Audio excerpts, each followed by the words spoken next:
Africa's oldest DNA secret, the San people. For centuries, a unique group called the San people of southern Africa lived in harmony, preserving their traditions and way of life in the Kalahari Desert. But what if we told you that these people may offer insight to understanding the very start of humanity? That their DNA, their stories, and their traditions have just revealed truths about our collective past. The journey begins deep into the Kalahari and into the very origins of humanity itself. But before that, let us know in the comments, what do you think is the secret this old lineage holds in its DNA? The secret revealed in the San people's DNA.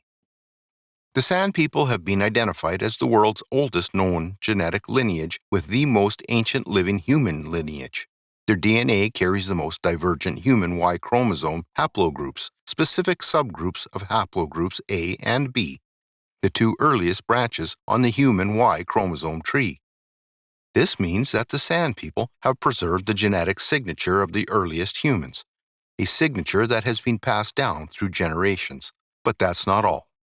Mitochondrial DNA studies have also revealed that the San people carry high frequencies of the earliest haplogroup branches in the human mitochondrial DNA tree. The thing is, the most divergent mitochondrial haplogroup, LOD, has been identified at its highest frequencies in the southern African San groups. This haplo is inherited only from one's mother, and its presence in the San people means that they have maintained a direct genetic link to the earliest humans in their DNA for thousands of years. A study published in 2008 suggests that the San people may have been isolated from other original ancestral groups for as much as 50,000 to 100,000 years and later rejoined, reintegrating into the rest of the human gene pool. And a more recent study published in 2016 showed that the ancestors of today's San hunter-gatherers began to diverge from other human populations in Africa about 200,000 years ago and were genetically distinct and isolated for tens of thousands of years. Another team of geneticists, led by Karina M. Schlebisch from Uppsala University, got very interested in learning more about the San people. And here's where things get more interesting. This team analyzed around 2.3 million single nucleotide polymorphisms, SNPs, from a sample of 220 Southern Africans from 11 ethnic groups, searching for genetic variations that could reveal more about Africa's past. The results were almost unbelievable. The groundbreaking findings of the analyzed sample. A noticeable split was discovered between the group known as the Koisan and the rest of humanity, dating back 100,000 years. Remember, this is the same number of years ago that the San people became completely isolated from other human populations. Genetic adaptations were found among the Koisan DNA, which is associated with skeletal development, and this discovery may explain why they are noticeably taller than Bantu groups. But the reasons behind the split between the Koisan and the rest of humanity were still a mystery. So the question was, who are the Koisan? Well, the Koisan people are believed to be the oldest human inhabitants of southern Africa. You see, the Koisan, also called Koisan, are actually not a single homogeneous group, but rather two distinct groups. The Ko, also called the Kohoi or the Koho, and the San, or San Bushmen. Over time, the names were amalgamated to identify the Ko and the San as a single group, the Koisan. Although often grouped together, the Ko and the San have different languages, cultures, and histories. While Homo sapiens evolved roughly 200,000 years ago, it appears that both the Ko and the San groups that make up the Koisan people branched off and went their separate ways around 100,000 years ago, around the same time they split from the rest of humanity.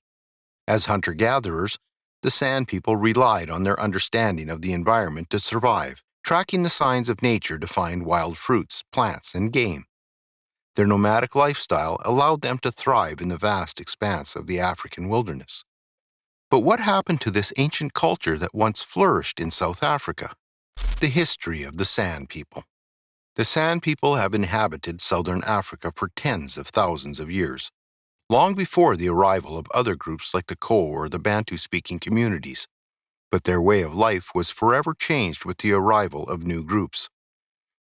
The Ko people, who were pastoralists, brought with them cattle, goats, and sheep, which altered the San's way of life. Some San groups acquired cattle and became semi-nomadic Kokaho or Khoi, migrating south in search of grazing land. This brought them into contact and potential conflict with other San groups further south, who were either assimilated or pushed out of the best pastures.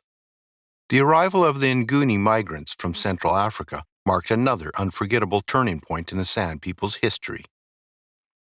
These Bantu ethnic groups were skilled pastoralists who brought with them Iron Age technologies and highly organized societal structures.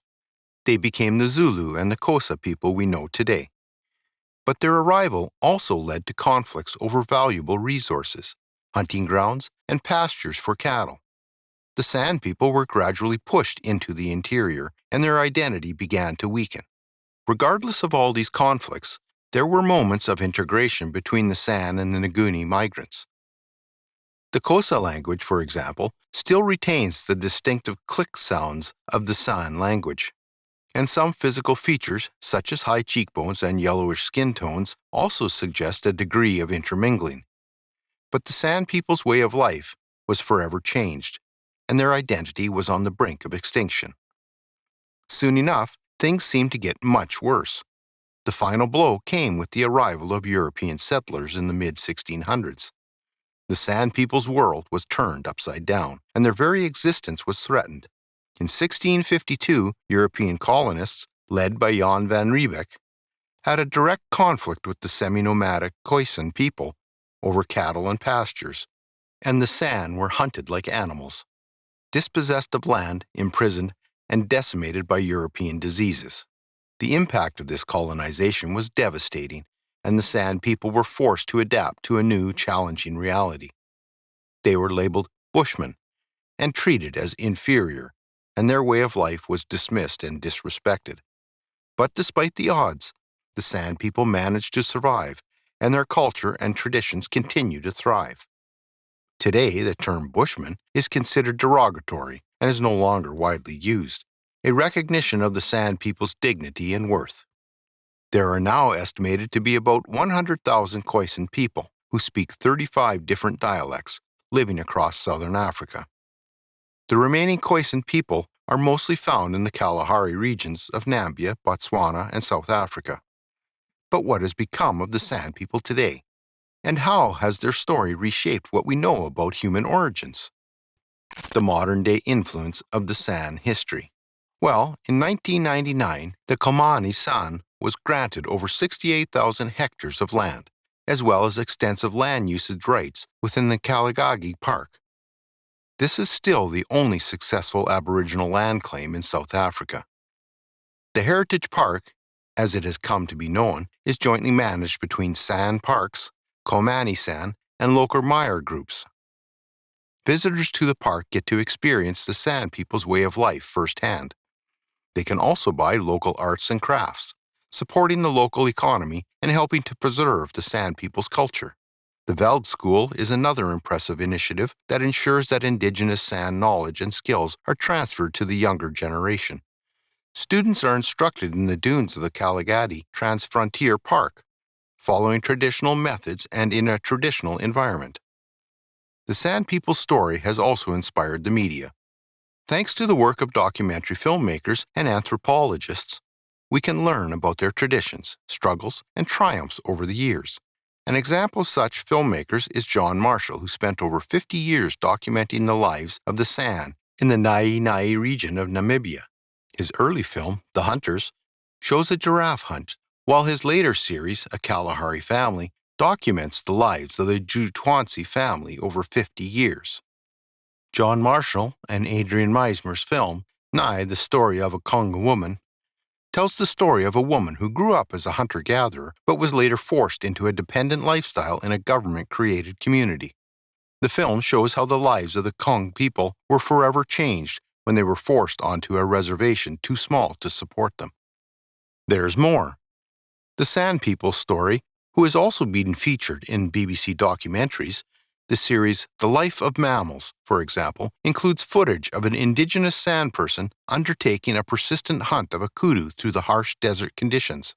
Another BBC series, How Art Made the World, compares sand cave paintings from 200 years ago to Paleolithic European paintings that are 14,000 years old.